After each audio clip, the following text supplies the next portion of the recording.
You made the list, but let's say the person doing the shopping for you didn't check it twice and you got something you didn't really want. What do you do with it? And say you can't return it? Well, the number one option we're hearing today in Toronto, give it to someone who can use it. It's a thought that counts, so I'll probably keep it, but if I really can't use it, I would donate it or give it away, whatnot. Yeah. Maybe donate it? Save it for a year and then donate it, just in case. We have a white elephant every year, so we sort of take things down that we don't want, wrap them up, and then the circle of us get together and you can choose once and pass it on and so forth. So it always gets used in some way, shape or form. It's a nice way of getting rid of it. Or if it's something in terms of clothing or something like that, I usually give it to charity. So where to donate to? A quick Google search will give you a ton of options. Shelters, food banks, even schools. The Covenant House, it's just one good option. We're just at the corner of Yonge and Gerrard.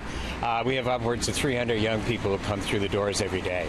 Age range here, 16 to 24, so anything small, medium, large, extra large, we'd love to have that. Regifting would go a long way. You accept gift cards as well? We would, absolutely. That would be much appreciated, and we use the gift cards on an ongoing basis to support our youth in the community. Is there anything we shouldn't bring by?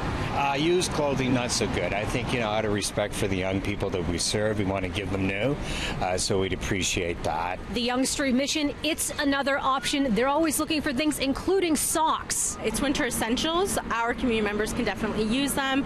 They can donate to our main building during office hours. That's anywhere from socks, boots, coats, scarves, hats, gloves, mitts. If they have any trinkets, any furniture items they didn't like, some coffee mugs, they can always donate them to our Double Take thrift store. All the items there are then resold at a reasonable price, and all the proceeds from that go back to our programming for kids, street and homeless youth, and our adults. Is it something you've seen before? People get gifts that they don't really want that they bring to you?